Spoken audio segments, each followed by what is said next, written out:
sirta lagu heli karo nolosha wanaagsan adduunyadan inta la joogo bani aadamka oo dham intuu adduunyadan joogo wuxuu wada daabaadi doonayaa sirta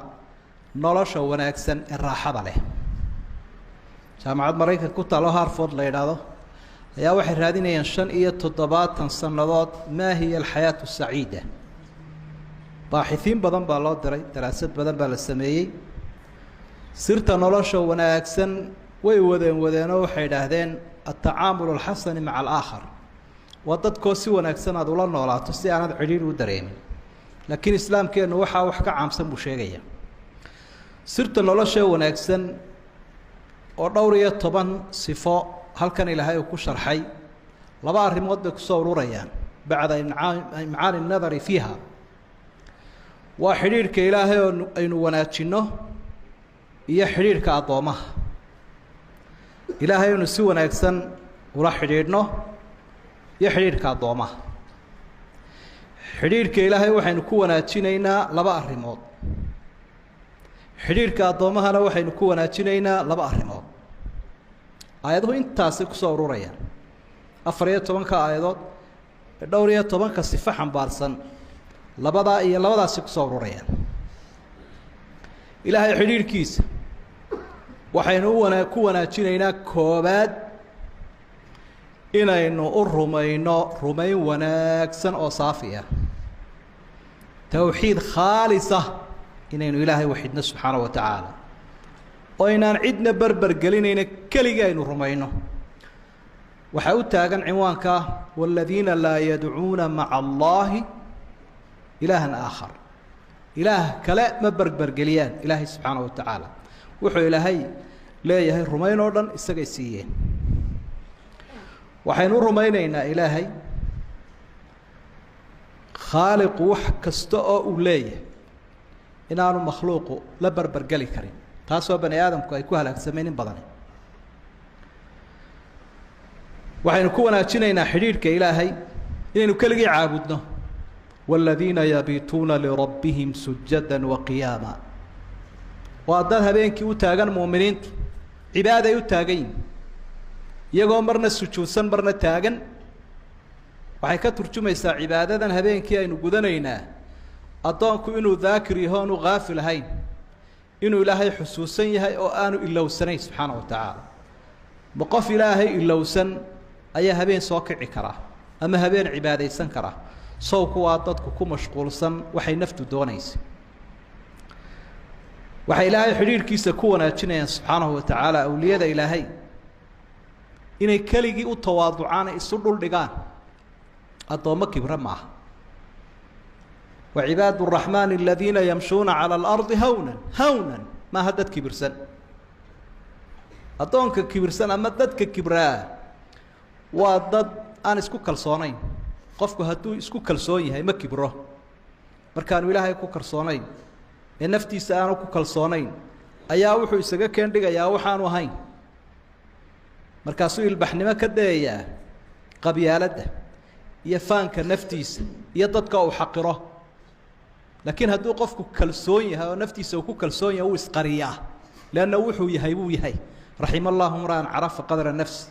الله نحرس قف اسكرتي وحو يهي وحي إلهي كوينة يا سبحانه وتعالى حرير كيسا كواناتيان بساقي كليجي بريان كليجي أي بريان الضوء كلها هدو إلهي بريان مكبره ادعوني أستجيب لكم إن الذين يستكبرون عن عبادتي أي عن دعائي سيدخلون جهنم الداخرين قف كستو إلهي بري ويا وحشيغ ينو كبرسين يكو مبابا هنيا سيدان السقوف لنا هيبول لي لكن أضانكو هدو هبين يا مالين با حريرك إلهي ولا لا يكون يا بريضة وحويان أضانا كبرسنين متواضعة وإلهي وباهم امسا شربي دعاء سكسون نقنيس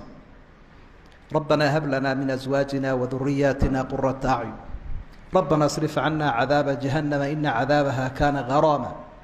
دعاء سيكون تنين حريرك إلهي مر والبا إلهي بكسي صعدا وأنت أنا ذو حقي سوف ذنيا ويبريا إلهي حرير كيس noocyada kala duwan bay ku wanaajinayaan bilcibaadati wa bidducaa'i wa bitawaaduc wa bitawxiid alkhaalis marka labada arrimood ay yimaadaan ee ilaahay si wanaagsan loo caabudo si wanaagsanna loo rumeeyo xidhiidhka ilaahay waa dhab cid waliba xaq bay lahayd xaqii ilaahay uu hirgalay khalqiga xidhiidhka aynu la leenahay waxaynu ku wanaajin karaynaa laba arrimood aad baynu ugu baahannahay maanta in dadka dhibkaaga aad ka daysato dheef wixii aad u heli karaysana aad siiso soo wax dhan maaha intaas dadkan ilaahay abuurtay ee caalamka ku nool wixii aan waxyeelo kuu geysanin dhibkaaga ka dayso dheef waxaad u helaysana sii walaa yaqtuluuna الnafsa alatii xarama allahu ilaa biاlxaqi walaa yaznuun waa dhibkii addoommaha dhib kuma sameeyaan qof aan dilkiisu sharci ahayn ma dilaan gaal iyo islaam midku doonaya ha aado ila muslimka marna waa la dilaa marna waa la daayaa gaalkana marna waa la dilaa marna waa la daayaa wixii wax loo dili karana diinta aad jidaysa marka nafaan diintu ogolayn dilkeeda ma dilaan xuquuqda qofka bani aadamkii leeyahay in xaqa u horeeya waxa weeye xaqu lxayaa waa xaqa nolosha qofka ogolaaday inaad noolaato wax kaluu kuu quuri karaa laakiin qofka ogolaan waaya inaad noolaato wax kalena ha ka yaabin kuuma quuro soomaalidu waxay idhaha ninku dilay har kuuma jiido hadduu idhaahdo war bal ha iska noolaadee waxa kaluun diida waabuu kula saa'irayba qur-aanku wuxuu ka warramay ilmo yacquub maxay idhahdeen uqtuluu yuusufa yuusuf dila bay idhahdeen nin baa ka sokeeya oo muxuu ihi laa taqtuluu yuusufa waalquuhu fii ghayaabati اljub war bal ha diline meel ka sokaysa dee uga bilaaba halkaasi waa halkii u dambaysay ninkaasay guushu raacday marka dadkan isku wada duulaya mid waliba uu le horta kan kow kaga sii oo inaga reeb xuquuqda kii ugu muhiimsanaa xaqulxayaa baa duulimaadkaasi uu ka dhacay sidaa daraaddeed waa dhibka u weyn dhib la geysto waxaa soo raaca intaas walaa yaznuun sinaduna waa dil labaadu qofka marna digtaa laga jaraa marna sharaftaa laga qaadaa mar buu isagoo iska nool aad dilaysaa qofka oo dhegxumada iyo dhaawaca ashraftiisa ku sabayso dee adduunyada wuu ku baaba'aya sidaa daraaddeed baa dilka uu ilaahay ugu lifaaqay baashii sinada la odhan jiray dilkuna sababuhu ka yimaado ilaa 10 siyood ayuu dilku uga yimaadaa sinada haddii sina dhacdo dadku markay dad caadiya yihiin oo noocan silanaada ficil doofaar kale aanay ahayn dilkaa yimaada had iyo jeer waxaa laga yaabaa tii laga sinaystay inay isdisho ama uu idhaahdo yaan lagu soo helin oo kii ka sinaystay uu dilo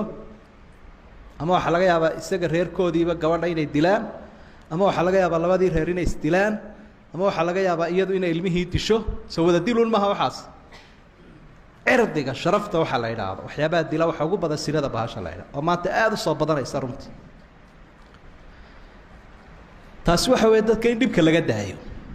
oo ummadda naftooda iyo maalkooda iyo sharaftooda loo nabadgeliyo bal horta intaanad wax kale u tarin rasuulku sala allahu calayhi wasalam wuxuu leeyahy markuu la talinayay dadka muslimiinta ah walaalkaa dhibka ka daa fa innahaa laka sadaqa arrintaas sadaqaabay kuu noqon haddaad dadka iska daysay bal nabadgeliyo waata laga laayay muslimkii maanta marka labaadaynu ku wanaajinayno xidhiidhka khalqiga waxa weeye waxaynu u tari karayna inaynu siino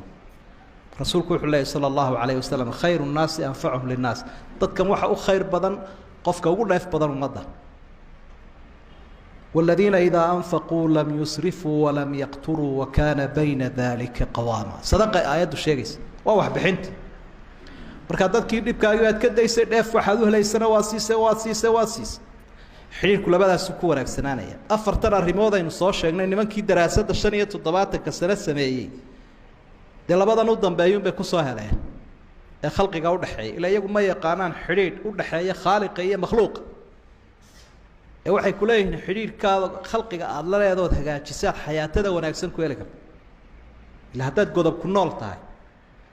oo dadka kani uu ku soo eegayo kan ka firdhanayso kan ka gabanayso ka is eegi laadihiin xiriiri baa ku dilaya haddaad laakiin xiriirkaagu wanaagsan yahay dadka alla leedahay waxaa laga yaabaa inay cirkana iska huwato dhulkana iska